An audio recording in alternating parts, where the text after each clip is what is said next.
Quand on pense au métier de maçon, on imagine souvent quelque chose d'ancestral, un savoir-faire presque figé dans le temps. Et pourtant, c'est tout le contraire qui est en train de se passer. Loin d'être une relique, ce métier est en pleine révolution. On va voir ensemble comment cet artisanat se réinvente pour devenir absolument crucial pour notre avenir. Pour bien saisir ce qui se passe, il faut commencer par un chiffre assez choc. Le secteur de la construction de logements neufs en France traverse une crise historique. 253 000 mises en chantier, c'est simple, on n'avait pas vu ça depuis 1954. Pensez-y, ça nous ramène près de 70 ans en arrière. Et c'est là que ça devient complètement paradoxal. Alors que le neuf s'effondre, le marché de l'emploi pour les maçons, lui, est en tension extrême. On a près de 80 000 offres d'emploi pour à peine plus de 50 000 personnes qui cherchent. C'est un déséquilibre énorme. D'ailleurs, le nombre d'offres a littéralement explosé de plus de 50% en quelques années seulement. Ce qui nous amène à la grande énigme de ce décryptage. Comment expliquer ce grand écart? Si on construit moins de bâtiments neufs, pourquoi ce besoin si criant de maçons qualifiés? Eh bien, la réponse, elle se cache dans des forces très profondes qui sont en train de tout redessiner. Alors, quelles sont exactement ces forces qui expliquent le mystère? Il ne s'agit pas de petits ajustements, non. Ce sont des véritables vagues de fond, des mutations qui changent les règles du jeu pour toute l'industrie du bâtiment. La première raison, et c'est sans doute la plus importante, c'est ce qu'on peut appeler le grand basculement. Le moteur du secteur, ce n'est plus la construction neuve, c'est la rénovation. Sa part de marché est passée de la moitié à 60%. Et attention, rénover un bâtiment, c'est souvent bien plus complexe et ça demande des savoir-faire très spécifiques. La deuxième lame de fond, c'est bien sûr le virage écologique.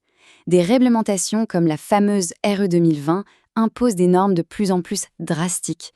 L'idée, c'est de construire des bâtiments bien plus sobres en énergie, avec une empreinte carbone la plus faible possible. Et ça change tout dans la façon de construire. Et forcément, qui dit nouvelles règles du jeu dit nouveaux matériaux. On entend de plus en plus parler de matériaux biosourcés qui viennent du monde végétal, comme le chanvre, et géosourcés, issus de la terre, comme la pierre. Ce sont les briques de l'avenir. Mais encore faut-il avoir les artisans capables de les mettre en œuvre. Alors là, on touche à un point qui va complètement à contre-courant des idées reçues. On nous dit que la technologie va remplacer le travail manuel. Pourtant, un rapport officiel le dit noir sur blanc, l'intelligence artificielle va plus impacter les cadres que les ouvriers qualifiés. Pourquoi? Parce que le geste technique, le savoir-faire de la main, ça reste pour l'instant irréemplaçable. Face à un tel bazar, une crise du neuf, une explosion de la réno, des nouvelles règles écolo, l'État ne pouvait pas rester les bras croisés. Il a donc pris une décision forte, redéfinir officiellement ce que signifie être maçon aujourd'hui. Voyons voir ce que ça donne. Et ce qu'on va décortiquer maintenant, ça ne sort pas d'un chapeau. Ça vient directement de ce document, la mise à jour officielle du titre professionnel de maçon par le ministère du Travail. C'est en quelque sorte la nouvelle feuille de route pour former les bâtisseurs dont on a besoin. Regardez ce tableau, c'est hyper parlant. À gauche, les missions du maçon d'avant, à droite, celles du maçon d'aujourd'hui. On voit bien que les bases sont les mêmes, mais regardez les mots qui s'ajoutent. Bas carbone, bio et géosourcé, isolation renforcée. Le cœur du métier est là, mais il s'enrichit de toute la panoplie de la transition écologique. Bon, alors entrons un peu dans le concret. Ce nouveau métier de maçon repose sur 3 grands piliers. On attaque tout de suite avec le premier, les structures en béton armé. Ici, on retrouve les fondamentaux, savoir faire un coffrage, y placer les armatures en acier, ça ne change pas. Mais le point vraiment crucial, c'est l'étape 3.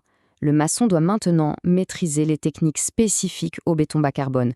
Et ce n'est pas un détail, car ce type de béton ne se comporte pas exactement de la même manière que le béton classique. Allez, on passe au deuxième grand volet du métier, qui est la construction des murs eux-mêmes, et c'est là que la palette de compétences s'élargit de façon assez spectaculaire. C'est là qu'on mesure toute la polyvalence du maçon moderne. Il doit être capable de travailler la pierre comme des blocs industriels, mais aussi de maîtriser des enduits écologiques comme le chausse-chambre.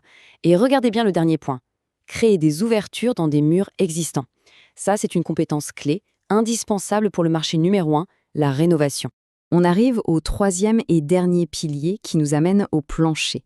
Et là encore, l'obsession, c'est la performance énergétique, un enjeu absolument central aujourd'hui.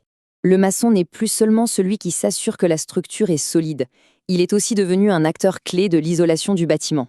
En posant des planchers avec des composants isolants, il participe directement à la baisse de la consommation d'énergie de la maison. Son travail a un impact direct sur la facture de chauffage. Bon, on a vu la transformation technique du métier. Mais pourquoi est-ce que cette histoire est si importante, au fond, même pour ceux qui ne sont pas du tout dans le bâtiment? Tout simplement parce qu'elle nous dit quelque chose de fondamental sur le futur du travail. Le portrait du maçon de demain, il est clair. Son rôle est plus technique, avec des matériaux innovants. Il est plus durable, au cœur de la transition écologique. Il est aussi plus numérique, et oui, les plans 3D et les tablettes sont monnaie courante sur les chantiers. Et au final, tout ça le rend plus essentiel que jamais. Mais attention, il ne faut pas oublier la réalité du terrain. Toute cette évolution technique ne fait pas disparaître la pénibilité. C'est un métier qui demande de la force, une vigilance de tous les instants face au risque de blessure et une protection contre l'exposition aux poussières. La compétence, c'est aussi de savoir gérer tous ces risques. On arrive à la fin de notre décryptage et la conclusion est assez nette. Contrairement à une idée très répandue, les métiers manuels qui sont essentiels à notre société ne sont pas en train de disparaître. Ils se transforment, ils montent en compétences et leur importance devient encore plus grande. Et ça nous laisse sur une dernière question, une réflexion un peu provocante. Et si, finalement, les jobs les plus cruciaux pour le futur n'étaient pas dans le virtuel, dans le cloud, mais bien là, les deux pieds sur terre, à construire un monde plus soutenable, une brique après l'autre? L'exemple du maçon moderne nous donne en tout cas matière à réfléchir.